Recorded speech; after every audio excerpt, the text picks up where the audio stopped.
Thank you so much, VJ. It's absolutely wonderful to be back again with the Parents Club. I have come to deeply appreciate all the wonderful things you do for Stanford and for our student community over the last year.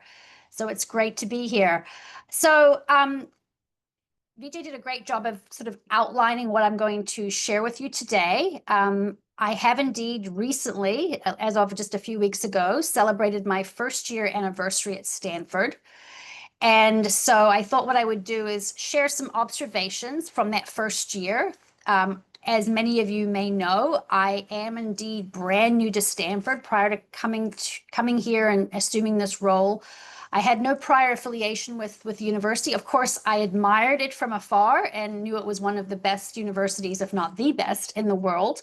But I really didn't know very much about it other than, what most people would think. It's in the heart of Silicon Valley, been the hub of so much innovation and transformation over recent decades, or really since its founding. I assumed that the students were very sort of into tech and STEM fields, but I knew that it was a home of many Olympians, but that was about as much as I knew. So it's been a real learning, a pleasurable learning curve for me in the last year, and I've been able to learn things that have greatly informed the path that we're forging moving forward.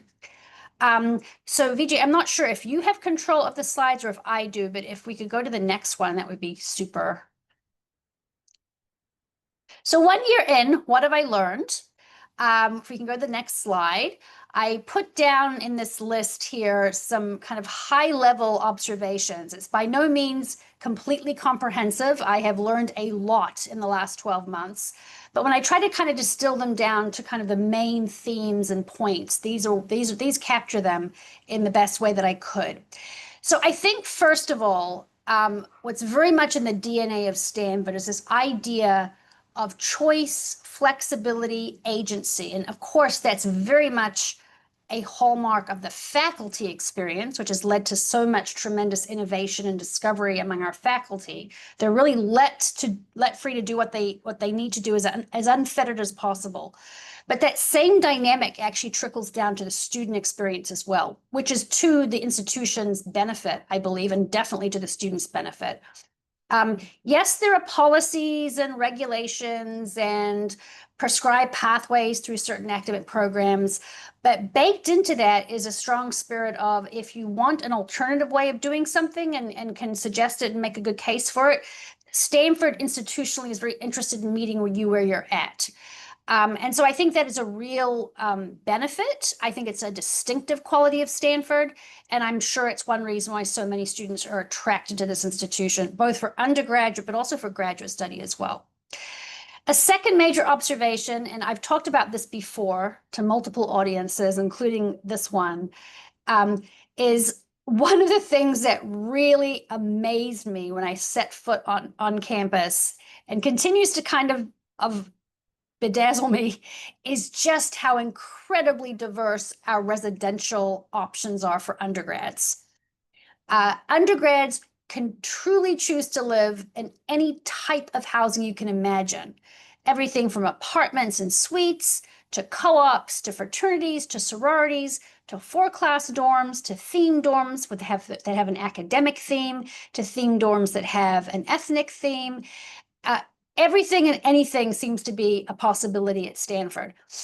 This brings with it some distinct and I think wonderful opportunities for students to have a lot of different types of residential experiences through their 4 or 5 years at the institution. It also poses, quite frankly, some challenges. I don't think they're challenges that are going to harm or negatively impact the undergrad experience. But when we try to think about a cohesive and a fair way of giving students as many opportunities to live where they want, it does get a little bit into trade-off territory. And I'll talk a little bit about that later. A third observation about student life at Stanford is that we provide tremendous support in the health, well-being, counseling, and just recreational and level of support. Sorry, I'm fumbling my words a little bit. What do I mean by that? We, of course, have a fantastic health services center, Vaden. But what I think a lot of folks, and certainly I didn't appreciate until I came here and began working with the folks in Vaden and becoming exposed to everything they do, we have a lot of ancillary offices that support and resources that support student well-being.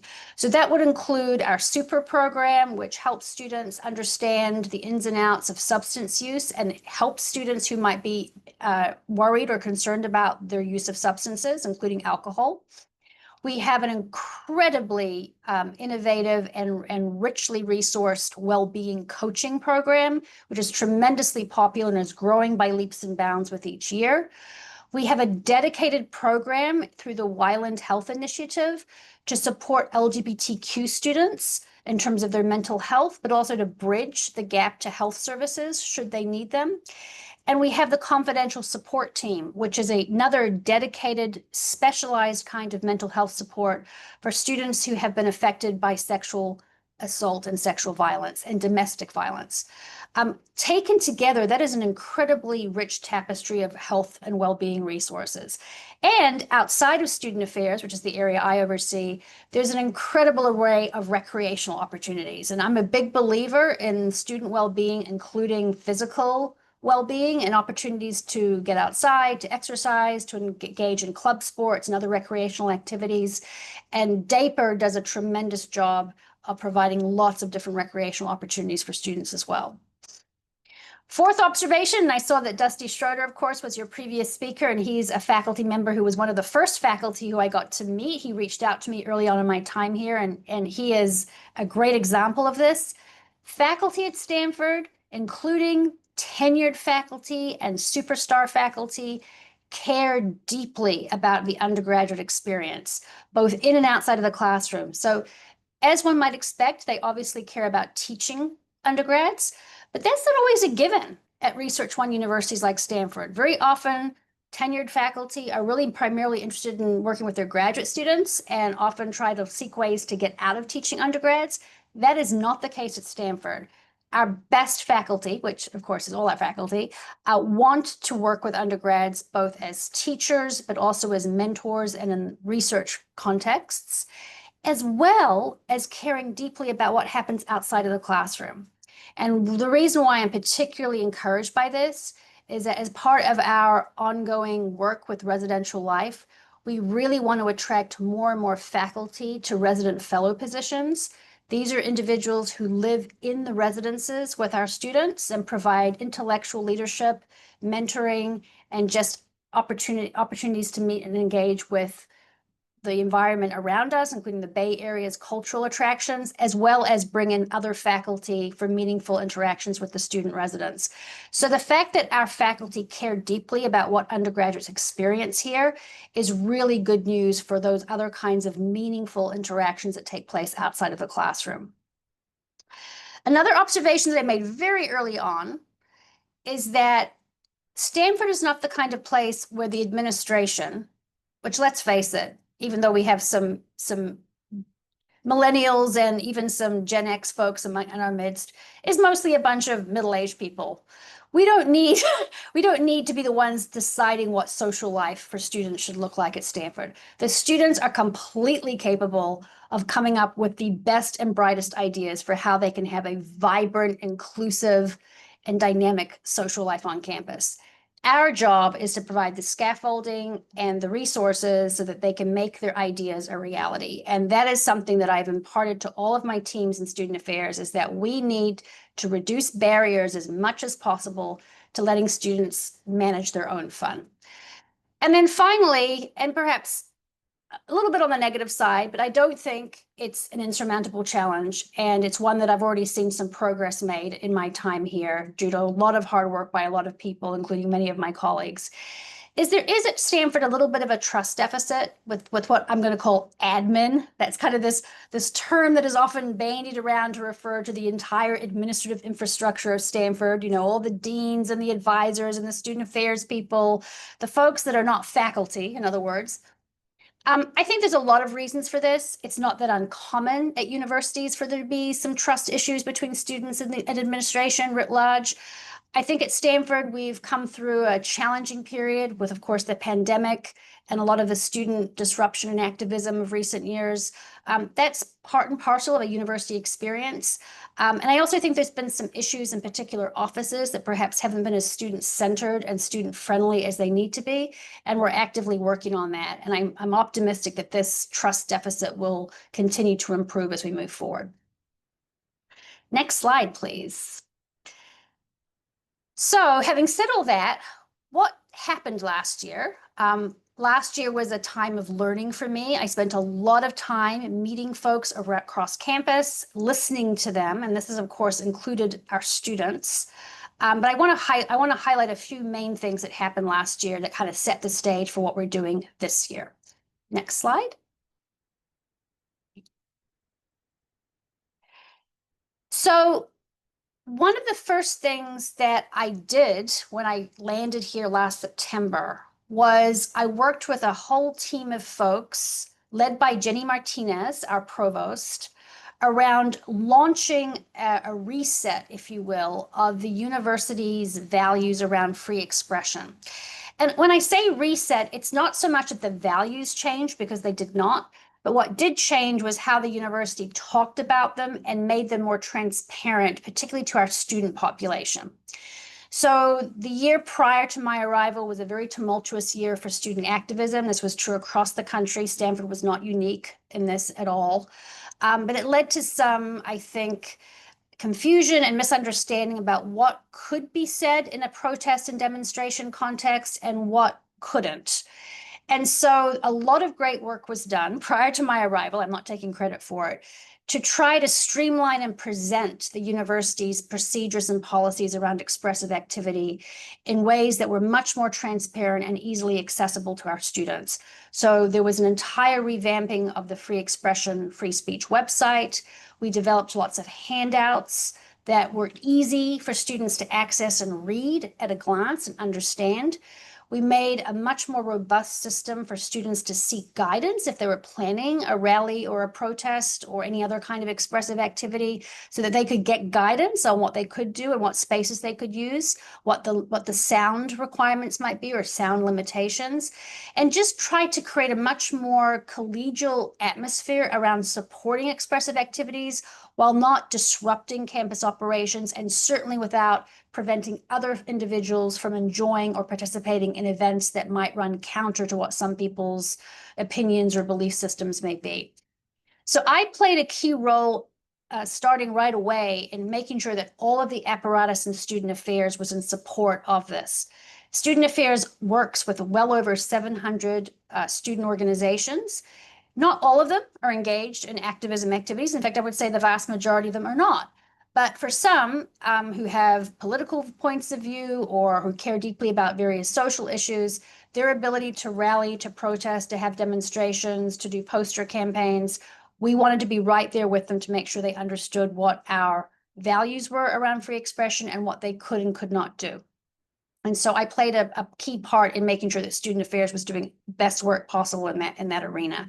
And I'll say that I think that all that work, which was very much a multi-department, multi-unit affair across campus, has really paid off. I think the last 12 months, we've seen a much better environment and climate for protests and rallies and demonstrations.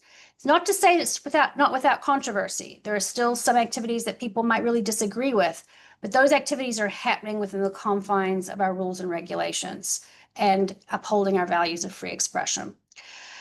So that was one highlight for me last year. A second was, as I alluded to, having an opportunity to talk to lots and lots of different constituents and stakeholders and learning their input and feedback on certain areas that student affairs oversees that has really informed my priorities for this year. So I heard a lot about the undergrad residential system. I heard a lot about what people felt was working and what needed to be retained. And I already mentioned this incredible eclectic diversity of housing types. People really seem to enjoy and appreciate that choice and that agency in choosing where they live. What was less popular was the neighborhood system. Even though much of the core parts of the neighborhood system had already been dismantled before I arrived, particularly, for example, the requirement that sophomores stay in the same neighborhood in which they lived as frosh, that was relaxed, and students as sophomores could live wherever they wanted to when I arrived. But nevertheless, the neighborhood still existed as a concept, but nobody really seemed to be a fan of it.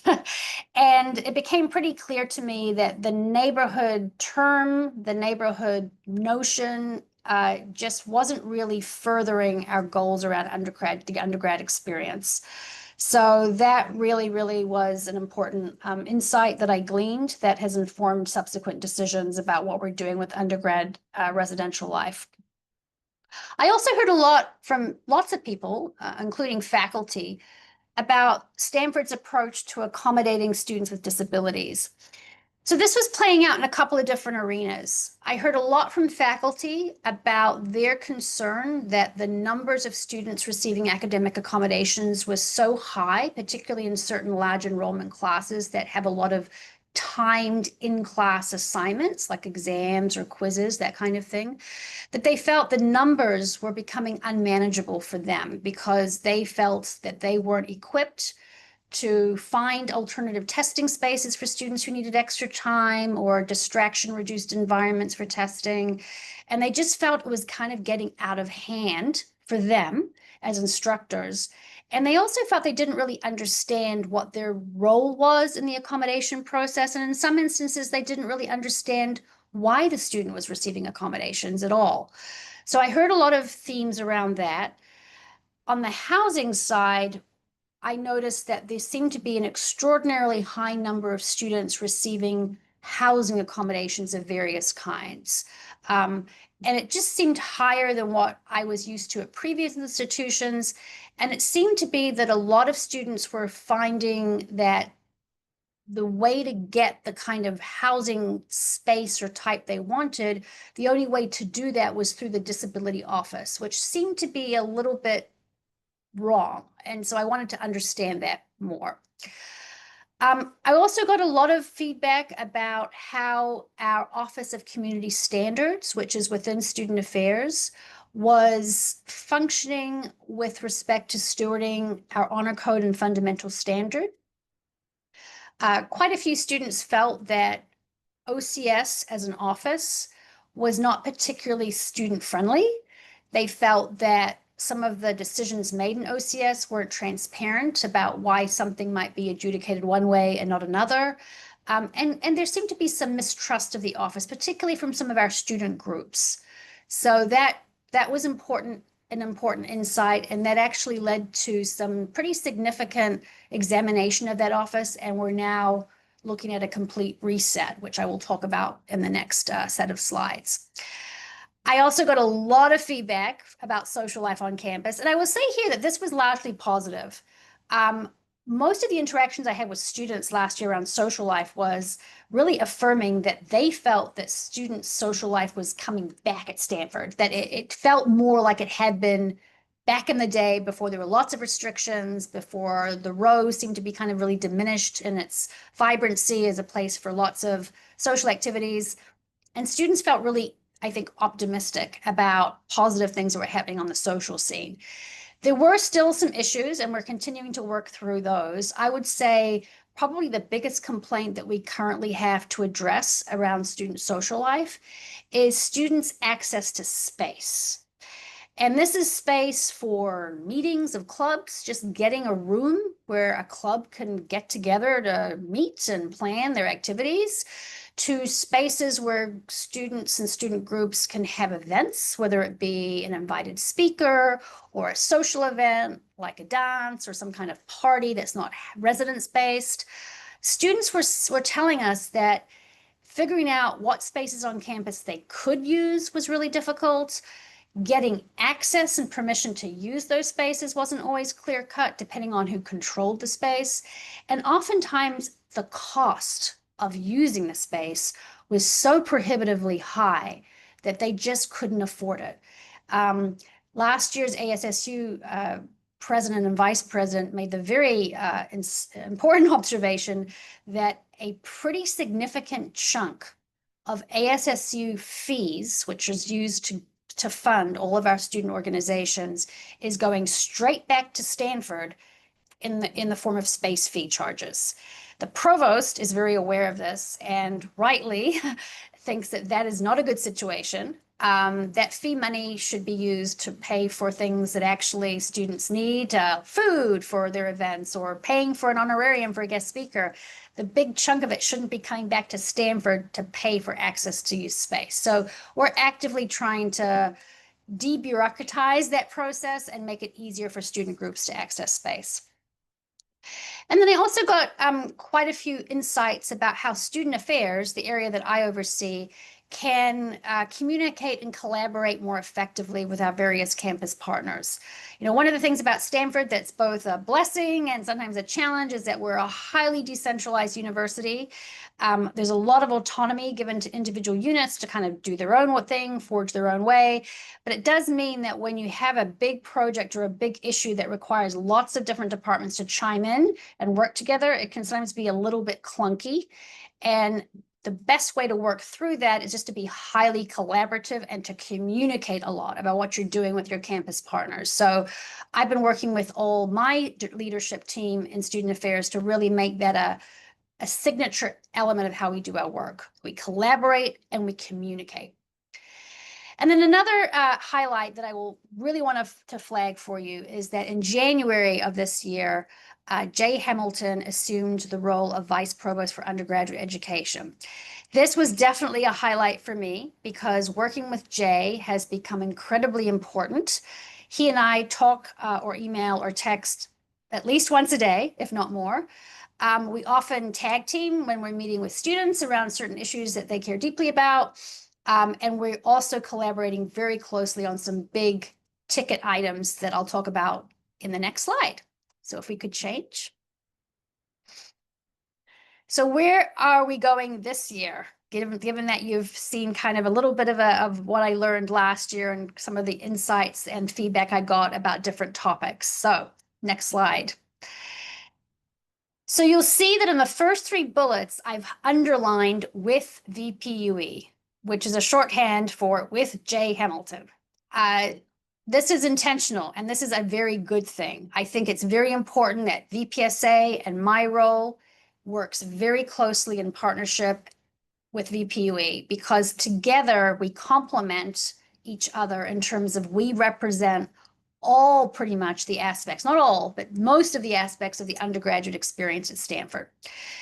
So the key activities that Jay and I are engaged in this year include developing a new vision for the undergraduate residential experience. And that does sound as big as it looks on that bullet.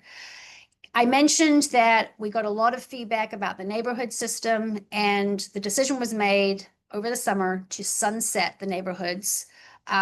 They really didn't serve any real substantive purpose, and we wanted to forge ahead with a new forward-looking vision for what the residential experience should look like. So the signs came down. This year's Frosh did not get neighborhood T-shirts. They did get, dorm and house T-shirts, so they got plenty of swag. But we have kind of sunsetted this idea that students belong to a neighborhood. We've also sunsetted the idea that a lot of residence-based programming is going to be hinged on a neighborhood. And we've also pretty radically changed our staffing model in residential education, which is a program within VPSA, which was very much scaffolded on the neighborhood. So every neighborhood had a whole suite of staff that went along with it.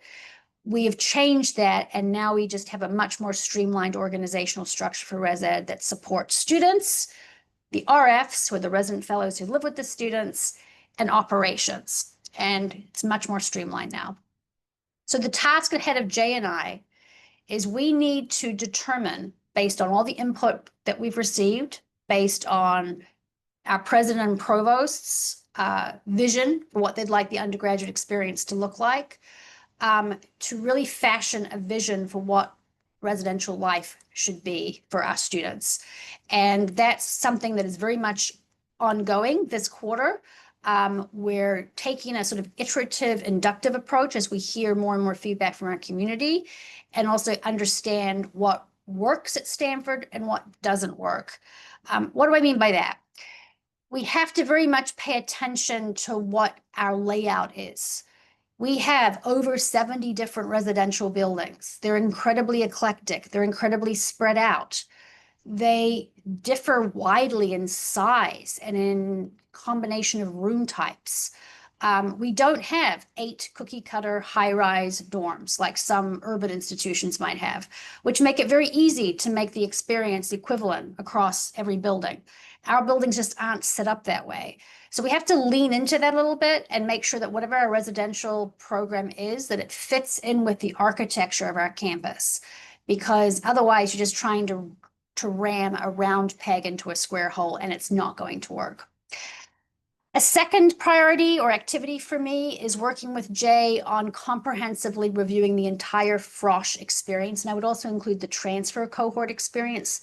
So what happens once admissions makes the warm handoff to us, and we begin to prepare them to arrive on campus in September, and we think about that entire first year, both from an academic curricular standpoint as well as an experiential one? What is the story we want those freshmen to experience? What are the university values we want to make sure that they get right from the start, and that we continue to reiterate throughout that Frosh year?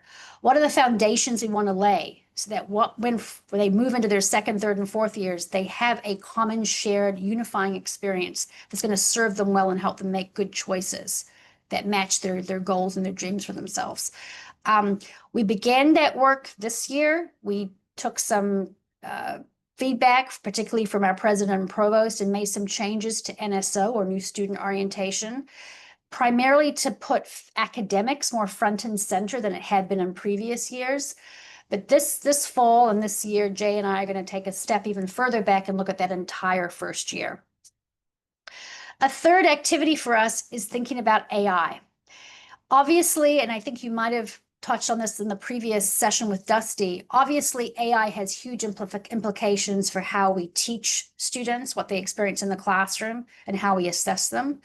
But AI also plays a role in co-curricular life as well. Not so much in what students are doing, although certainly there are aspects of that as well. But how do we as staff think about using generative AI to more lean into what the student experience is?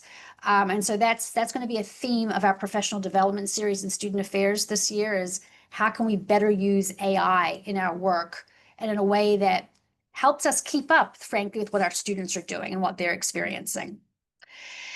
3 other key activities that are more student affairs focused. I already touched on a couple of these briefly, but one of them includes our RA program. So at Stanford, we refer to our resident assistants as residential student leaders, because we see it very much as a leadership position in our residence halls.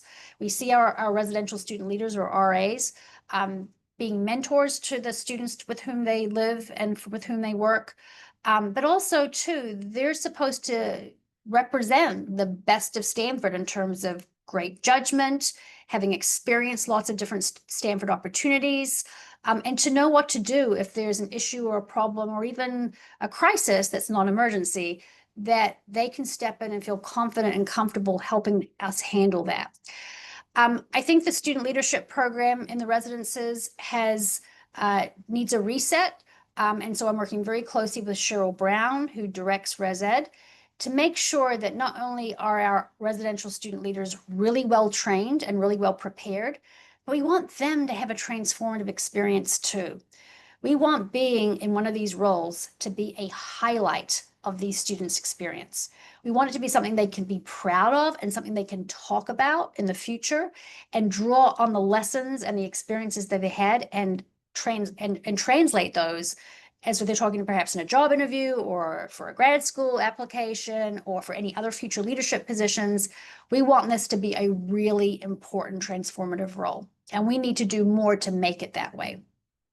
So we're completely revamping the process by which we train and prepare our RAs. That will start next winter and spring and into the summer. And we're also going to make some changes to the RA selection process to make sure that the kinds of students that we're recruiting are really the best suited for the role. I'm also going to be re-envisioning, as I mentioned, our Office of Community Standards. This is a really important place where we can steward or showcase the stewardship of Stanford's values around student integrity. Until recently, this office has very much been, I think, more transactional and more let's follow the letter of the law and the rules and regulations. And I think we can do better, frankly. So I'm working with the Dean of Students in Student Affairs, Mona Hicks, as well as the interim director of OCS, who is a Stanford law professor, Larry Marshall. He is fantastic. I will forever be indebted to our provost, Jenny Martinez, for suggesting that he step in and serve as our interim director as we rebuild the center or rebuild the office. And Larry has been a great thought partner. And as we think about ways we can make this office more student-centric, more transparent, and frankly, more important in transmitting some of our values around integrity. So that'll be a year-long project to really do a reset on this office. And then the final goal or activity that I'll mention here today is sort of related. Student Affairs is a big organization, does lots of different things. I mentioned a few of them, everything from Vaden Health Services to supporting our student organizations, to residential education, to conduct, to disability services. So it's a huge organization. We don't necessarily need students to understand all the organizational structure within Student Affairs, but we need to be able to present ourselves and talk about ourselves and have information about ourselves be available in a very easy to access way. Right now, I don't think we're as successful as we could be on that front. And I'll just, as case in point, talk about our website. The VPSA website is very dense, thousands of pages. I've experienced frustration myself as clicking through multiple pages to get to the piece of information that I want and not quite understanding why I need to click through so many pages. We need to do a complete reset of that website, and we're working on that. But I also think it speaks to a bigger issue of we just need to find a more streamlined and coherent way of talking about what we do and make it easy for students and parents and faculty and other staff to plug into us. And so everything from how we communicate through email to our students, how we think about using social media to make sure students know about cool things they might want to participate in. And most importantly, if students have an issue or a problem, making sure that it's very easy for them to figure out where to go. Some areas in student affairs do this very well. I would say our area that deals with the bursar and with transactions that involve the registrar's office have a very good system, I think, from what I've seen, of receiving student input and getting back to them in a timely way. Other areas, we have a little bit more work to do. So that was kind of a whirlwind tour over the last year and what we're doing this year. I'm happy to pause and use the rest of our time together to take any questions that you might have. Thank you, everyone. Wow, thank you, Vice Provost Rasmussen. That was a lot that's happening in your office. Wow. I have received well over 20 questions, and I'm not sure we're going to get to all of them. So I'm going to take cues from you. I'll just keep giving you the questions that I've been receiving both on our Zoom chat as well as personally. I've been getting some questions. And what I'll do is you tell me when it's the last question. I'll pose that last question, and all of the other questions and comments I have received, I will send it to your office later. That would be great. Yeah, so I love that. I'm very committed to answering every question. So anything we can't get to today on the Zoom, if you can send them to me, and I'll be happy to respond individually to each one. So that'd be great. Thank you, BJ. Perfect. Okay, so I'm going to go ahead and start. And parents, please keep the questions coming because everything not answered will eventually get answered. If not this morning, but later on, and you'll see that through our newsletter. Okay, so the first question: what is your favorite thing to do on campus? That's changed actually as I've gotten to know campus better. But I would say that right now, what I've really enjoyed, and particularly since I had my first summer in Stanford and in Palo Alto this past summer, as I arrived last year in September, so I sort of missed the summer. I love putting my two little dogs, a Shih Tzu and a Chihuahua, in the back of my car and driving over sort of close to the Stanford shopping center. And then I get out of the car, I park in one of the medical sort of campus complex parking lots. And then I get out and I kind of am in the Arboretum. And we have this route which takes us past the mausoleum and then past the Arizona Garden. And then we go down towards Palm Drive and circle back. And it's a great walk. I saw my first coyote on one of those walks. Fortunately, my dogs were leashed and they didn't even actually notice the coyote, which was probably a good thing. The bird life is amazing. You know, I see people jogging by, students, tourists, you know, other visitors and just people. It's so beautiful and it's so calming. And it's just, you know, a quick 5-minute drive. It'd be a little too far to walk from where I live on campus to get over there. But it just, you know, in the space of 20, 25 minutes, I just get to experience the beauty of campus, the beauty of the nature here. And I just feel so lucky that I get to live in a place where that kind of space is so accessible. And I tell students all the time, if you're having a rough day or even having a good day, try to take a few minutes every day just to be in one of the many beautiful spots on campus because it's a true treat and a delight. I agree, and I hope you'll join us sometime for our weekend morning dish walk. Oh, I'd love that. Yeah, it's the first Saturday of every month, sharp at 8 a.m. Okay, we're going to switch gears here and ask about Res Ed. What is the latest Res Ed model? Is there a priority system? So, we are going through, there's two different parts of, I think, that question, if I'm understanding it correctly. So, obviously, every year there's a room selection process, which, you know, like most universities, it's very complicated. I sort of have a high level understanding of the different phases and what happens as students enter into the whole process to try to find a room and a house and a residence that they want to live in. So that will happen, and we're not anticipating any significant changes this year on that front. This year, what's also happening is we've also asked all of the university theme houses. So that would include everything from the co-ops, the fraternities, the sororities that are housed, as well as the academic theme houses. They all have to go through a process of applying for renewal to keep their house. And there's also an opportunity for new groups who would like to have a house, their own residence, to apply to be for consideration. This process happens every 4 years. Full disclosure, it is not a process that is without controversy. Some people don't like this process. They think it's overly stressful. I see their point. Jay Hamilton and I will be participating in the decision making about that. And so that is happening this fall. All the applications have been received and are being reviewed by a faculty committee, and then Jay and I will participate in decision making around it. So I'm not sure if that's quite what the question is getting at. You know, bigger questions around the residential experience for undergrads, I think, are going to center around things like, do we want all frosh to live together in all frosh dorms, or at least in general proximity to one another, so to kind of create sort of a shared frosh experience that is geographically sort of confined. This is something that I think, you know, makes sense. There's a lot of good examples out there of where having a shared frosh experience is really good. It's powerful for building class unity. Based on where the residences are, where the frosh would be living, it can kind of create a proximity to lots of key amenities as they're getting to know campus. But again, as I said earlier, the devil is in the details sometimes. We don't have a natural place on campus where all the frosh could easily live together that matches perfectly with the beds available.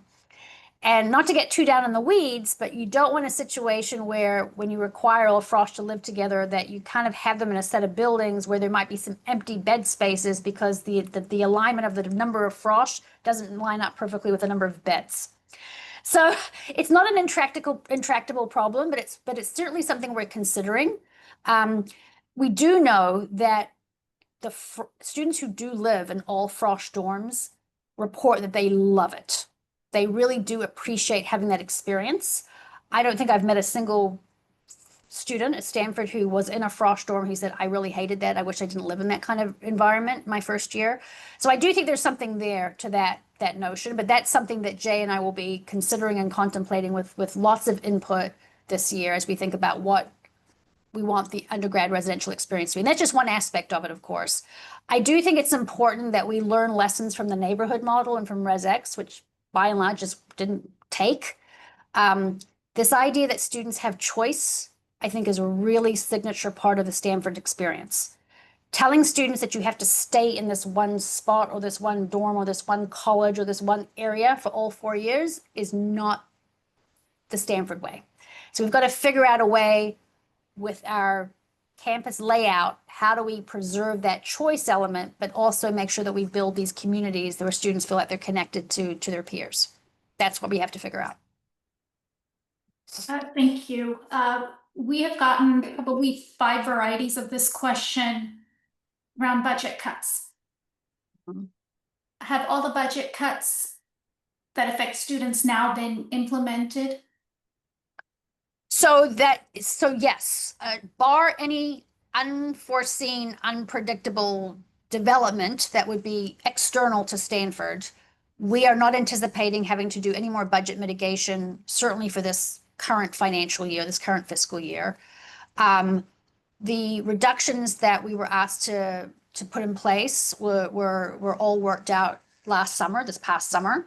That did unfortunately involve a reduction of workforce, so student affairs was not immune from that. We did have to lay off some folks, which was definitely not something anyone enjoys doing.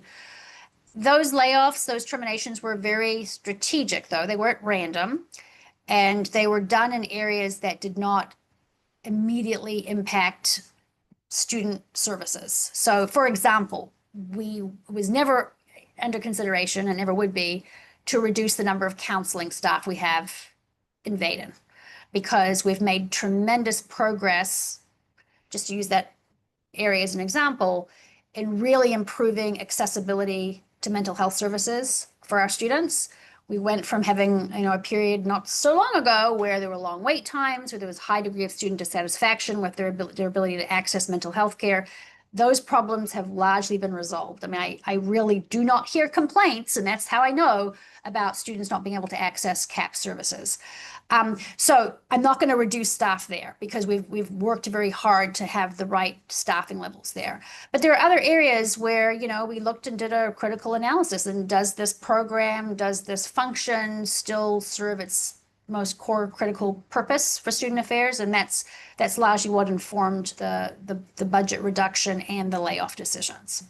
But the good news is that under Jenny Martinez and the budget group's leadership, they've really put us in a very good position to be, even with the government shutdown right now, Stanford has prepared for that.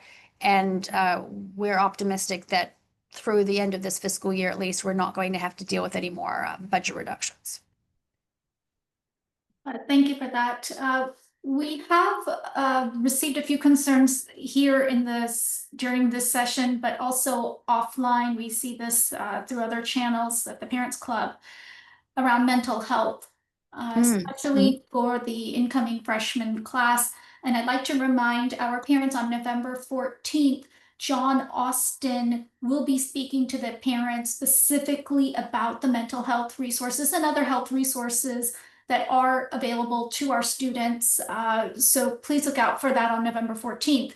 From your perspective, can you talk about how students are doing from a mental health perspective and the support systems available? Yep. So, for incoming frosh, one of the reasons why it's great to have all of our frosh living on campus. We are able to house all of our students, all of our undergrads on campus, but for the frosh in particular, the new students, and even perhaps students who might be in their sophomore year and who just haven't had any need to pay attention to what's available for mental health resources and services. The fact that they're living in a community where there's people immediately around them, including their residential student leaders, their RAs, who can give them advice on where to go if they feel they need to talk to somebody. I read every single incident report that comes in from our entire student affairs and RA staff every day. And I'm very, very reassured by how quickly and humanely students who are having a tough time, whether it be a roommate conflict, homesickness, academic anxiety or stress, or just feeling emotionally depleted, how quickly they are referred humanely and sensitively to mental health resources. So we've got this safety net approach where people are keeping an eye out on each other. And if they notice that something seems not quite right, they're not afraid to do a gentle reach out and probe and talk to students and make that referral and help them understand how easy it is to get in front of a mental health specialist. There's lots of ways that students can access that mental health support. So they can if they're really having a very difficult time, if they think that they're in crisis, they can simply walk into CAPS and they'll be seen immediately, same day. If they want to make an appointment, it's not a crisis, but they feel they want to talk to somebody, wait times are very short. Within a couple of days, 3 days, assuming the student doesn't have a very busy, conflicted schedule and they're able to make time, they'll be seen pretty quickly.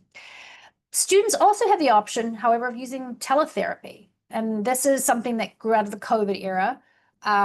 But we have not only counseling staff available during the day, but we have in the evenings and on the weekends, including at 2 o'clock in the morning, students can use our third-party teletherapy service, which is in direct communication with our CAP staff. So it's not like, we've outsourced it and we don't know what students are saying in terms of if they're having a crisis, that feedback isn't given back to Stanford, it is.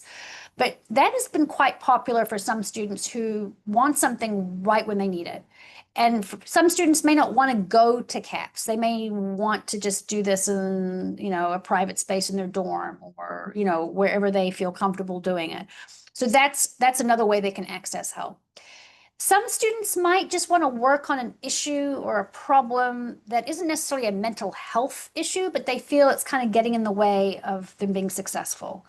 Maybe they find that they're always procrastinating, or maybe they're finding that they're having a hard time mustering up the energy to go out with friends and do stuff. They just rather stay in their dorm, and they're realizing that maybe they're being too antisocial and they're not quite sure what's going on with that.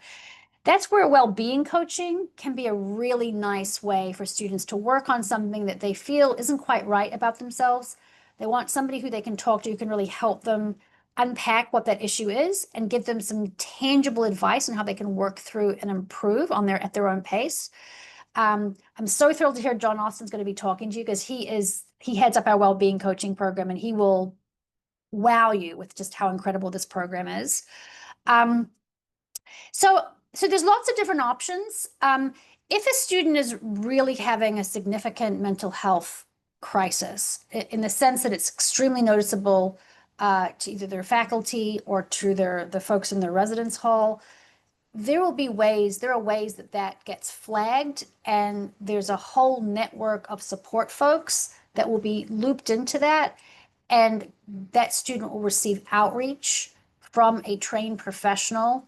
And if they refuse to engage, we'll be pretty persistent. And it's not because we're trying to hound them, but we want to make sure that they're okay. And so I feel very comfortable with the different levels and layers of support. And I also feel very comfortable with, we've got lots of well-trained people on the academic side, including advising. Our faculty are extremely good about flagging or reporting, issues that they might be concerned about. A student who's otherwise been showing up for class, who's suddenly stopped showing up, who's not responding to faculty emails about what's going on, who isn't turning in work, who maybe look different, maybe they look a little unkempt or they seem kind of out of sorts.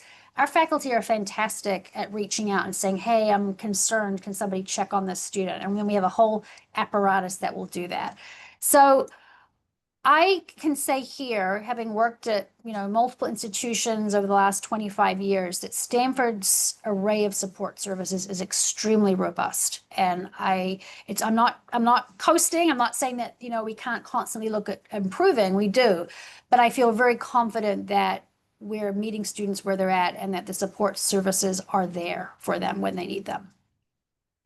Thank you. It's 11:50, so if it's okay with you, let's make this the last question. Sure. So that, and then please, parents, please continue to post your questions, comments. You can also email me personally at parentsclub.stanford@gmail.com, and I'll be sure to include it in my final list that I do give to the Vice Provost later today or this weekend. Okay, the final question. Fun.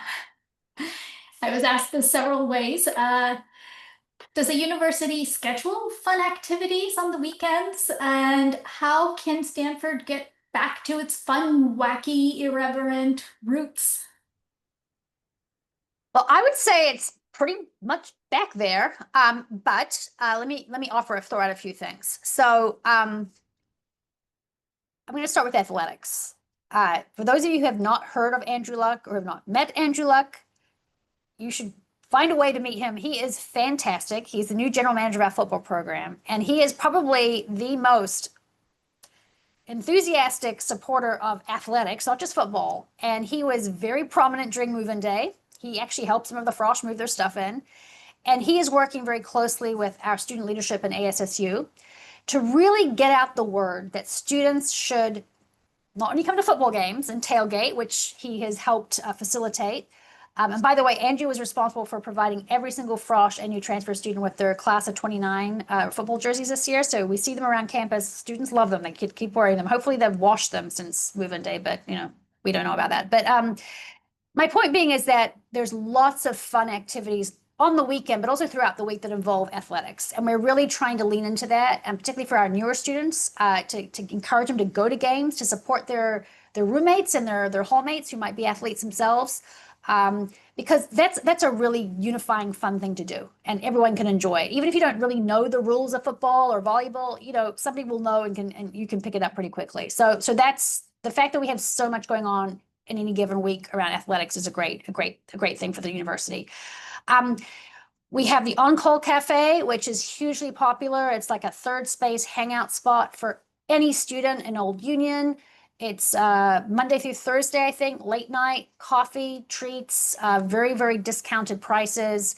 That's a very fun place to hang out. They also do some programming like, meet a professor or karaoke night or poetry reading night. Fun place to be.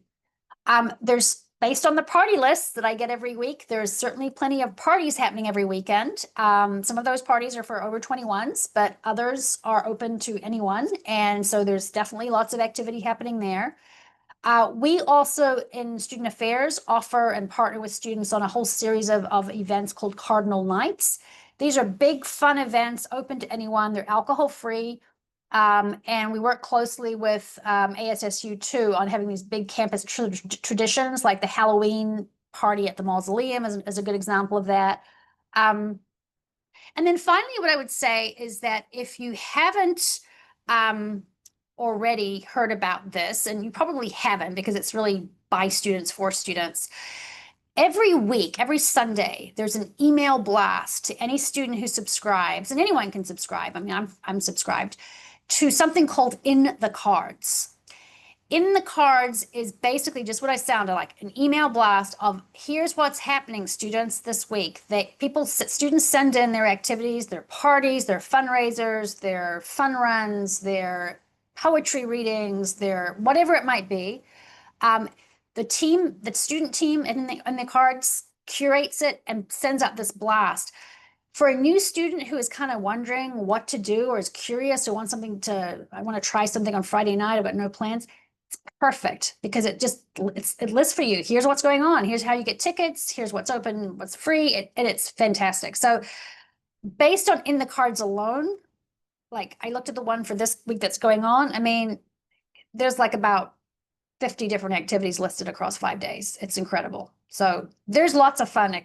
Sometimes I wish I was 19 again, but